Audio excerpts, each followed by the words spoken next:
E aí, galera, sejam bem-vindos para mais um podcast do canal Nerdômetro Channel. E eu queria dizer, sejam muito bem-vindos à Valfenda. Aqui quem tá falando é Daniel Arcanjo. Eu sou o Maurício. Meu nome é Hernan.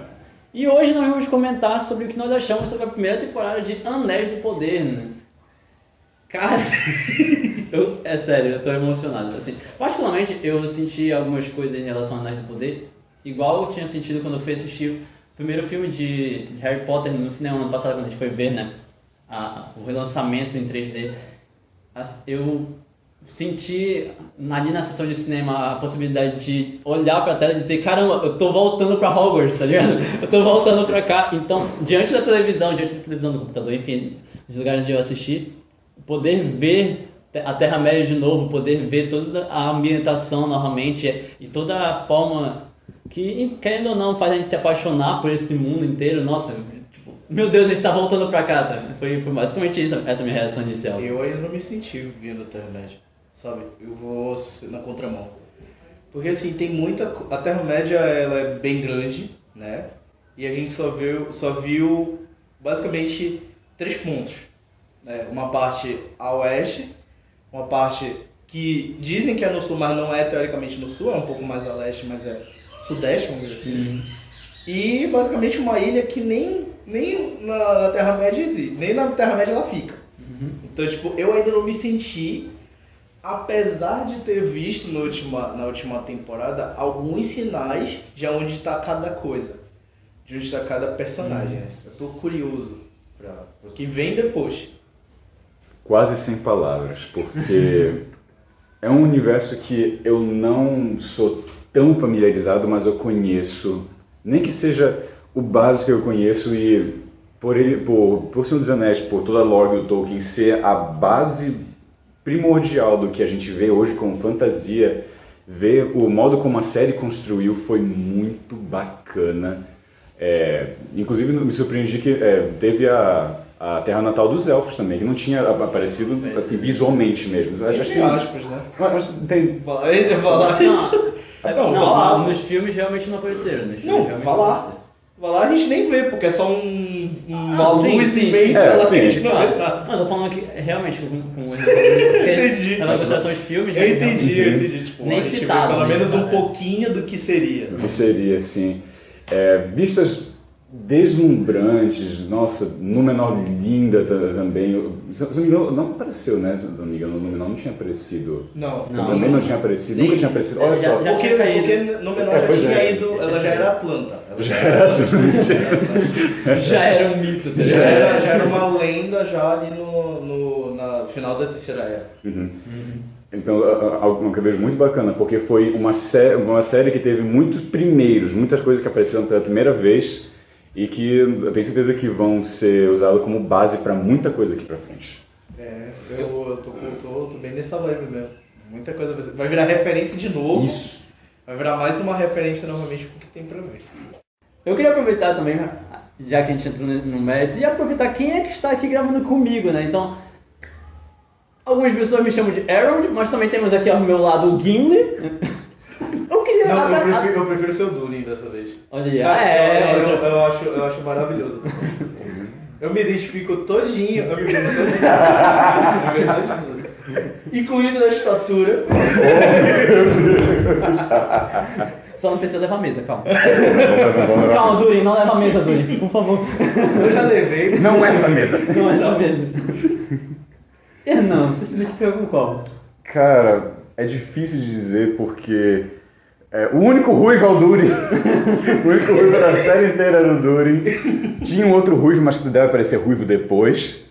A tendência... Ele fica ruivo. Na verdade, a tendência é aparecer mais ruivos ainda. Mais ruivos, amém. Precisa dessa representatividade. Mas eu preciso de uma série, um spin-off só das aventuras do Elrond com Durin, por favor. Para ontem. A química deles é esplêndida. Não, eu fiquei, na verdade, imaginando qual seria aquela enrascada que eles dois viveram, e a Disa perguntando: Conte-me, Ana, realmente que você salvou meu marido. A cara dela olhando pro Harold. Como foi realmente? Aí ele tentando consertar. Não foi bem assim. Certamente não foi bem assim. Tudo não foi bem assim, né? Meu amigo Durin estava completamente equivocado em alguns aspectos, né?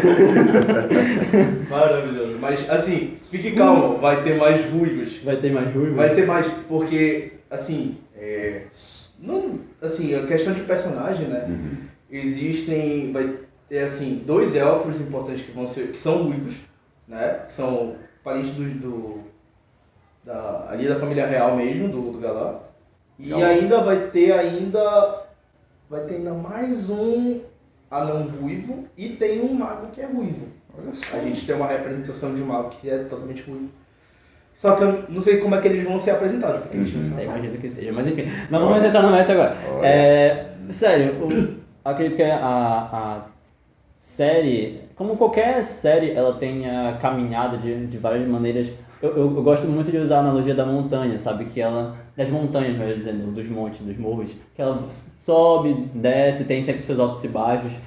Tem vários momentos de pico, vários momentos em que ela se mantém bastante neutra em alguns aspectos, para poder também dar uma leveza para os próprios momentos, né, de cada cena, de cada momento que seja, levando em consideração até mesmo uma série que, para muitos, né, deveria ser, entre aspas, uma série de grandes eventos. Mas não, graças a Ilúvatar, é uma série que realmente traz uma imersão, que aos poucos vai apresentando cada coisa. Eu esperava realmente disso, de que a primeira temporada não tivesse tanta coisa, até porque tipo, o foco não é contar só as histórias entrelaçadas, é contar a construção dos anéis.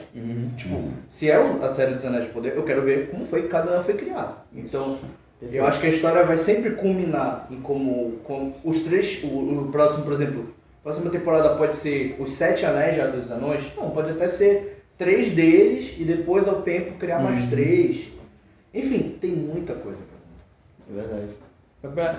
Inclusive, uma das coisas que eu gostaria muito de entender, mas de ver mesmo ela ser desenvolvida, é a própria capacidade criativa do Celebrimbor. Porque a forma como ele aparece, e também algumas falas do Celebrimbor são muito, como é que eu posso dizer, sugestivas, sabe? Sugestivas de que ele esconde alguma coisa de que ele já fez. Sim. Eu também acho. Sim. De que ele tenha feito algo, até porque, querendo ou não, ele é um cara que está ali como forjador, como criador, né, o lado criativo. Eu até brinquei quando eu assisti o primeiro episódio, o último episódio, até falei, não é pra que eu falei, que, olha gente, esse aqui é o Leonardo da Vinci dos Elfos, tá ligado? Leonardo da Vinci dos Elfos. Leonardo da Vinci dos Elfos. Provavelmente isso. Realmente, eu penso nessa coisa também. Ainda sobre o Celebrimbor é engraçado ver uma coisa, porque a última representação que a gente teve, acho que a primeira representação visual que a gente teve dele foi nos jogos. No Sombras de Mordor, no Sombras da Guerra. E afasta um pouquinho, né? Afasta, sim.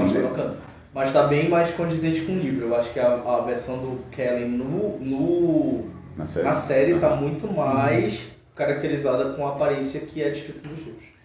Sim. Mas no próprio jogo ele também dá a entender que tem tem alguma coisa que ele esconde, depois a gente descobre na própria história do jogo, mas que, por não ser canônico, em tese, assim como a série, em tese não é canônica, mas tem que ver como é que isso vai evoluir. Eu considero que seja, cara. Muita coisa, eu peço perdão, né, a galera que for ouvir a podcast e for, assim, que se diz fã.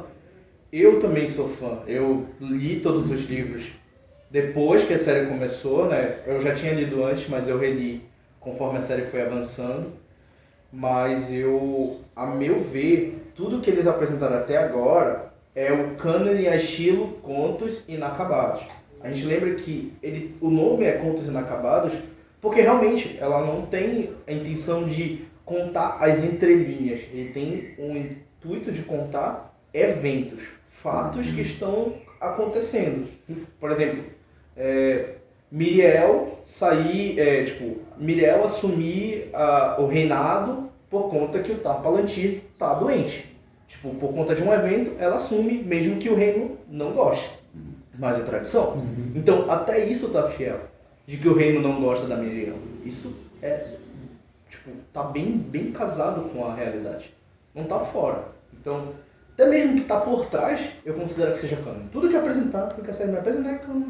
É algo muito... Não vou dizer que é algo muito sugestivo ou relativo para cada um dos fãs, mas, querendo ou não, a partir do momento que você está construindo uma série, construindo uma produção cinematográfica que traz como base uma criação, uma construção de mundo, né, que envolve a literatura, nesse caso, falando dos próprios histórias do Tolkien, seja, e aí, obviamente, seja o Christopher Tolkien, seja o próprio J.R.R. Tolkien, a gente está falando de uma construção que vem dos livros, de uma série que não vem do nada, tá ligado? Uma série que realmente tem uma certa base, ela tem uma estrutura onde ela se baseou. E aí, falando dos contos inacabados, como tu comentaste, né?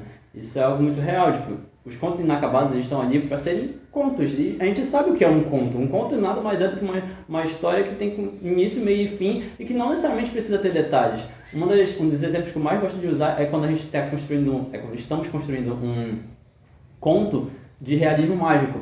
Você não necessariamente precisa explicar o que é aquilo, você não precisa necessariamente explicar por que existe em cada um desses, sei lá, seres místicos envolvidos no meio da realidade daquele mundo, sabe? Você simplesmente está mostrando algo que aconteceu, ponto. E aí você pode pegar um personagem que seja, ou você pode dar foco, não sei, a Terra, como é o caso do próprio Tolkien falando da Terra-média, já que quem conhece, né, quem se aprofunda um pouco que seja, sabe que a história não é de nenhum dos personagens, a história é da Terra-média, e isso, inclusive, eu acho que é uma inovação, assim, particularmente, porque, não sei se vocês lembram de Tartaruga Ninja, eu acho que é o segundo, o filme de Tartaruga Ninja, inclusive, logo no início, o prólogo, aparece o Megan Fox indo conversar com o doutor...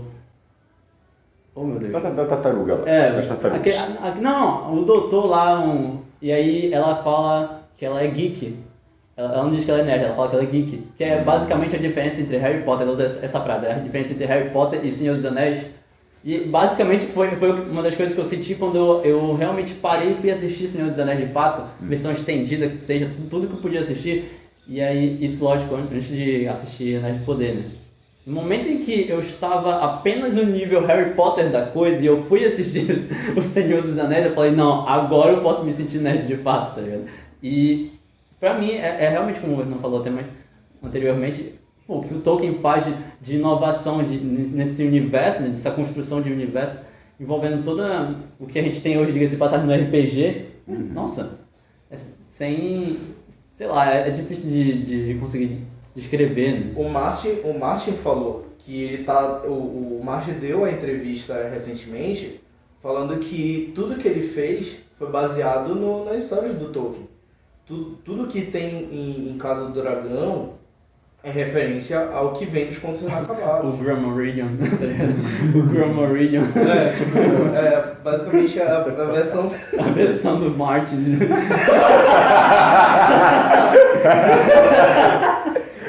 Eu não diria isso, cara, pelo amor de Deus. Mas não. Mas assim, ele tá gostando da série, porque realmente, tipo, se é uma série que inspirou o cara, e ele vai dizer que não gostou, que não tem nada a ver com a história... Mano, tem muito mais a ver com a história do Martin, propriamente dito, do que outra coisa. Pelo menos assim, eu digo assim, a minha surpresa em relação ao Halbrand me lembrou muito lá atrás a questão da Cersei. Porque a Cersei, no início, ela não dava... Apesar dela ter feito as coisas que fez logo no início das primeiras temporadas, não dava a intenção de que ela seria tão má quanto, ou de que ela seria um mal encarnado, vamos dizer assim. Um mal em forma de mulher. Então, tipo, a mesma coisa do Halbrand. O Halbrand, de início, não aparenta ser uma pessoa ruim. Mas a gente começa a ver na forma como ele trata o Adar, na hora que ele tenta matar o Adar no meio da... Na forma como ele fala com a Galadriel, as falas que ele usa, tipo, trazendo a lembrança de que ele é o Sauron. Tipo, eu falei, mano, onde é que... Eu nunca vi algo desse mesmo tipo, mas eu lembro, eu faço a comparação, a Cersei tinha essa mesma coisa. Ela não tinha um ar de que ela seria uma pessoa ruim, até assumir o trono. Quando ela assume o trono, aí a gente vê a face verdadeira dela. Então, tipo, Acho que a gente tem que ver que tá bem casadinho. Tá Tá bem casadinho. Algo... Até a Rhaenyra, pô. A Rhaenyra não, a Alicent. A Alicent tá bem no mesmo nível que o Halbrand. Tipo, a Rhaenyra tá... A Alicent tá quase no mesmo pau a pau. Acho que... Ou um pouco mais de Aemon. Um pouco mais do Aemon do que realmente do que a Alicent. Talvez. Inclusive, eu até aproveitar e dizer que... Fazer uma referência aqui, né? Primeiro podcast que nós lançamos aqui no Spotify, na Anchor, falando sobre justamente nossas expectativas para House of the Dragon. Então, se você não ouviu, volta lá no primeiro que a gente lançou e escuta depois. E aí, voltando para Anéis do Poder, passo a palavra para o Hernan e pergunto realmente, o que você acha de tudo que foi comentado? Primeiramente, eu tenho que assistir House of the Dragon, porque eu tô muito relutante, porque Game of Thrones deixou muito um gosto ruim na boca, por causa do final. Então, eu tô relutante, mas eu tô vendo que House of the Dragon tá bacana, então eu vou dar uma assistida. Foi o que a gente comentou, né? Eu falei, pô, eu vou estar com o pé atrás por conta da... Muita gente vai ficar com o pé atrás por conta do que foi a última temporada. Mas, como eu falei, o trailer tinha me passado exatamente isso. Bora fingir que a última temporada não existiu. É um prequel, a gente tá contando antes. É sim. Então, esquece o que aconteceu. Bora, só olha pra Casa do Dragão e segue o barco. Mas eu espero que o Martin tenha um final diferente. Eu quero que ele tenha um final diferente pro livro. Diferente do que tá no livro. Pra casar com as primeiras temporadas de Game of Thrones. Ou seja, tem que casar com o que ele já apresentou. O que eu gosto também é que teve uma construção de mundo muito bacana. O elenco dos personagens perfeito. Eu não sei como é que a galera conseguiu reclamar tanto. A Galadriel tá idêntica. Como ela foi representada nos filmes, que é uma representação muito bom. Eu sinto que ela tá baixa. Eu não acho que ela esteja baixa, não. Até pra... É porque assim, ela tem que equiparar, ela tem que ser mais baixa que o Galar. Oficialmente, assim, o Galar é mais alto que ela. Então eu acho que por conta do ator, até mesmo, eu gostei das jogadas de câmera. Porque ela na vida real ela é mais alta que o ator do Galar. Ela é alta. Ela é mais alta, ela é um pouco mais alta que o ator do Galar.